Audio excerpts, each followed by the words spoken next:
Kapal, no? Tinapay pala, masarap na eh. Ayun.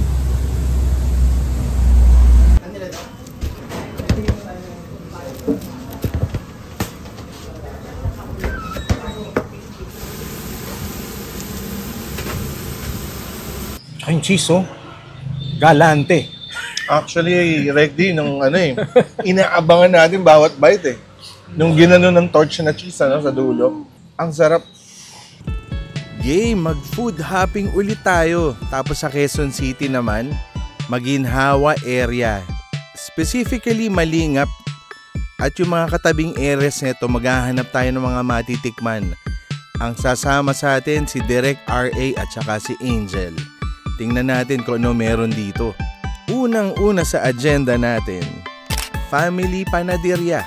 Matagal na to nababanggit sa akin ni Direk RA. Hindi ko pinapansin kasi akala ko ba't kami kakain sa regular panaderia. Yun pala, mga sub-sandwiches ang bentahan dito para kaming magsasubway. Tingnan natin, ang gaganda. RA, diretso na. Wala na intro-intro, no? Cheers. Cheers, cheers. Ano to? Beef Birria. birria. Beef birria. Sa'yo. Beef birria. Beef birria. Pinate lang. Ito, chipotle. Hinati ko.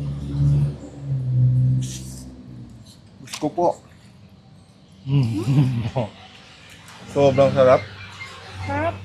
Kamusta yung beef mo? Shredded na ano yung style, no? Iba yung tinapay niya. Gandang tinapay. Maganda yung tinapay. Ganyan yung pinag-usapan natin. Parang siyang multi-juice. Oo, tsaka may mga herbs no? Oo. Kaysa sa ibabaw. Wow.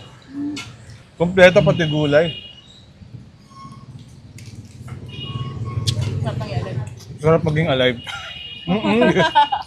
Sobrang sarap pala dito. Nagulat ako. Nagulat talaga ako. Pangalawang punta ko to.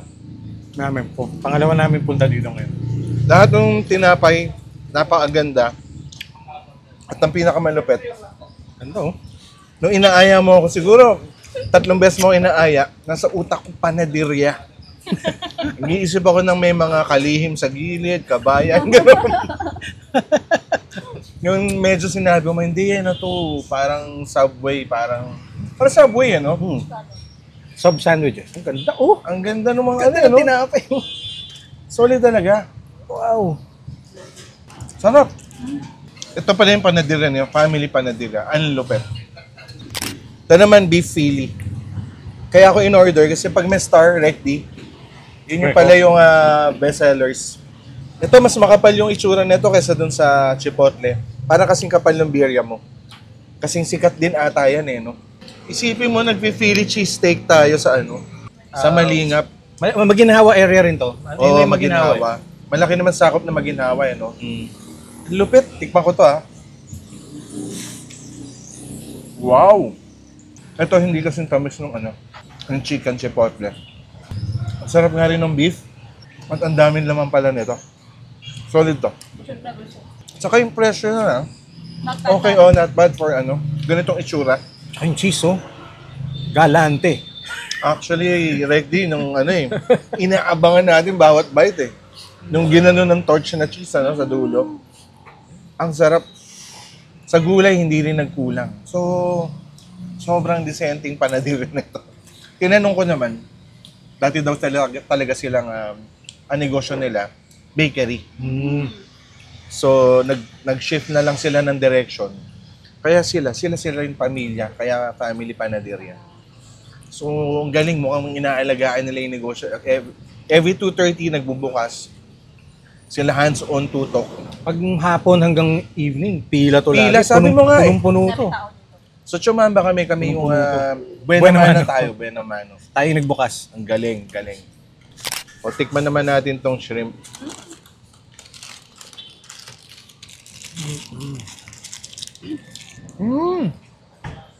Pinakaiba to. Sarap. Parang may calamari sa ibabaw na malambot. Ang sarap nito. Sobrang sarap. Kasi meaty yung dalawang sandwich na inuna ko. Magugustuhan mo to. Solid to. Sobra. Mahilig kasi si Mrs. Dizon sa mga veggies and seafood.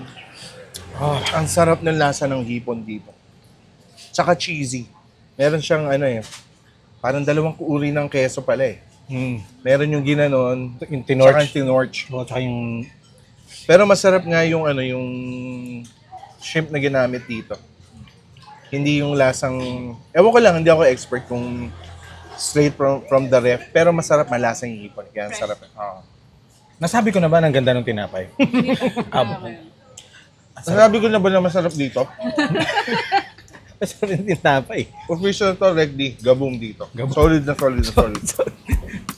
Dahil food hopping nga ang tema, so ang dapat yung mga medyo malalakad lang. Kaya yung next stop namin, lakad lang na malingap at kakaliwa sa Matimtiman. Nandito na ang Tripods Pizza. So ito yung kanto na Matimtiman. One way to pero ayan yung Tripods. Ayan. Maliit lang pala siya, RA. Hole in the wall, pare. Hindi main road, Matimtiman ano? Matimtiman. O next. Okay, pasok tayo. Regdi. Corner lot. Corner lot. Corner lot.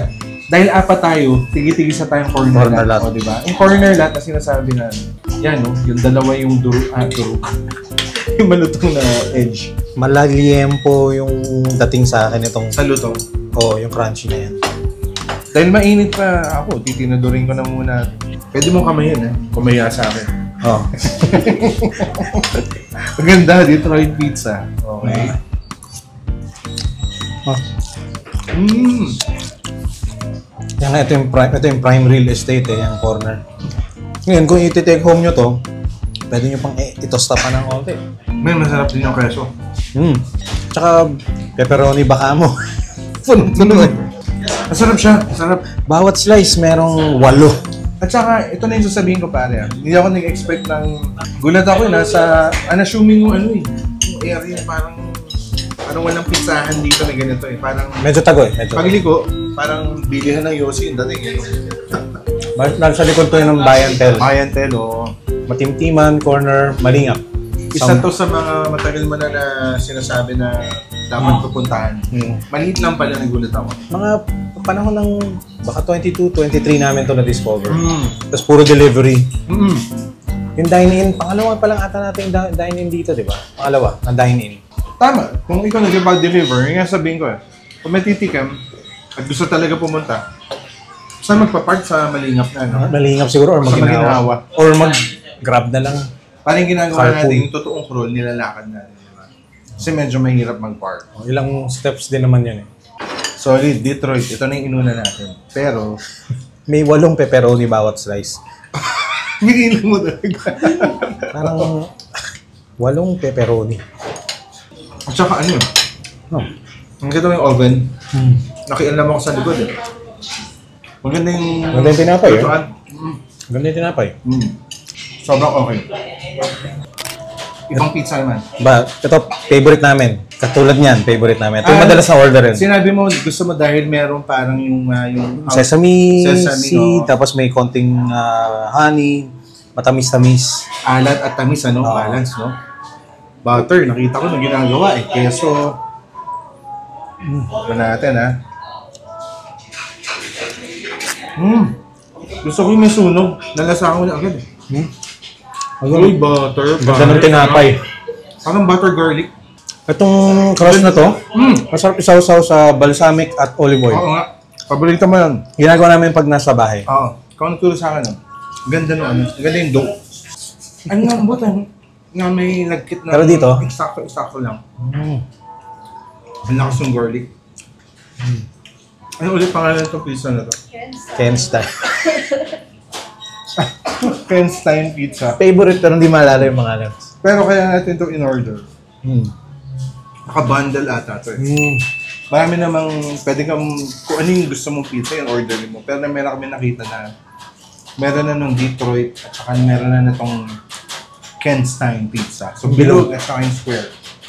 Nagustuhan ko rin ito. Kahit sobrang thin nung ano niya, sobrang bouncy naman pala nung ano niya, yung bread. Ang ganda. At masarap yung lasa. Ako, G ako dito kahit yung crush lang. Masarap na masarap para sa akin. Mahilig ka ba sa keso at saka sa bawang? Ito siya. Ang sarap niya eh. Hindi mo iiwan yung crush nito. Oo. Hindi. Ito yung finale para sa akin. Pagdating dito, yun yung... Hindi nila nilalagay yung sesame seed nakita ko. Sabi mo nga, superb. Superb. Solid pare, no? Nung slice ko yung burrata. Kumalat na gano'n. Explosion. Pesto. At dahil apat tayo, parang meron tayong tigi-tigisang Basil. basil. Oo. Tapos ang dami rin ng olive oil, nakikita ko na eh. Gusto ko yung maraming burrata. Yun, no? Pesto. Sa isang bite. Sige nga, Basil, tikman mo. pasta, burrata, and cherry tomato. Dinaretso mo yung basil, ha? Kamusta? Sarap. Sarap. Saka ito yung pasta na ito, pwede mong tinidurin talaga. Okay. Ito na, merong burrata. Al dente. Creamy na light lang yung burrata. Yung tinapay niyan. Ang sarap isaw-saw din sa oil na yan. Pesto. Sarap na lasa rin ng pesto. Actually, bagay yung anong pizza natin. Para dito ka kumuha ng alat. Di ba? Yan, kulon to. Yan. Yun nga gagawin ko eh. Pepperoni at saka itong pesto na to. Ako, easy lang ako kasi may pupuntahan pa tayo eh. Experience natin yung pasta, dinaanan natin. Pero yung pizza talaga, no? Masabi. Tsaka si Reddy, mas gusto daw niya na nire-reheat. Itong isa sa mga pizza na sumasarap pag nirehit. Itong square. Oo, para sa akin. Kasi lumulutong ulit. Para siyang kutsyon ng karma, tinan mo. Hindi. Ang lambot eh, tapos bumabalik siya pag ano eh. Oh. Pakita ko. Medyo ano siya, memory foam ba to? Oo. Yan, no? Kumbaga, masarap siya higaan kung hihigaan mo siya, pero kung kakainin mo, ang sarap naman ng nguyain. Comfort. Alam mo itong Detroit nila, no? Parang focaccia, yung bread nila, yung pinaka-crust nila. Galing So pag kinain mo, parang siyang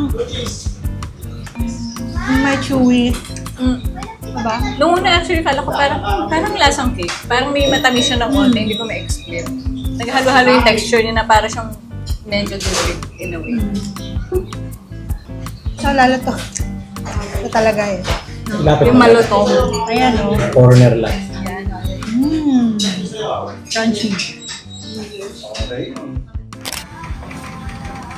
Yun na. Ito na-order na natin. Na-order niyo na to? Ito. Kasi parang basic naman pag may nakita ka rin truffle eh, no? Bagay sa... Halos pizza yun to eh.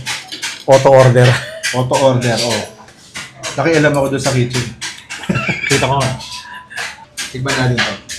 Ang bango.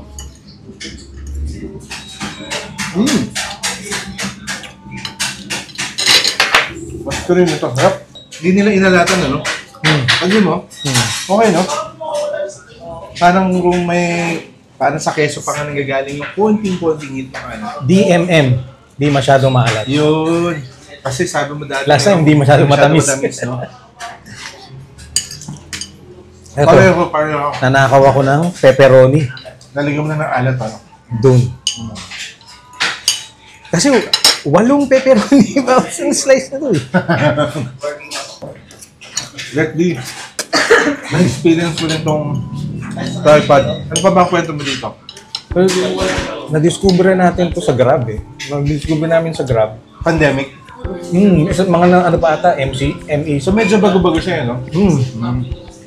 MCQ. MECQ. Basta nung medyo konting lockdown. Oo. Tapos, nakikita na, uy, malapit to ah. Parang ilang meters away lang sa bahay eh. So, order kami. Wow, sarap nito. Grabe to ah. Parang... Tapos, nagsusokmed ako nun eh. Tapos parang napapost pa ako na ito yung bago kong favorite sa area eh. Parang, minahal mo na agad. oo. Sa unang kagat.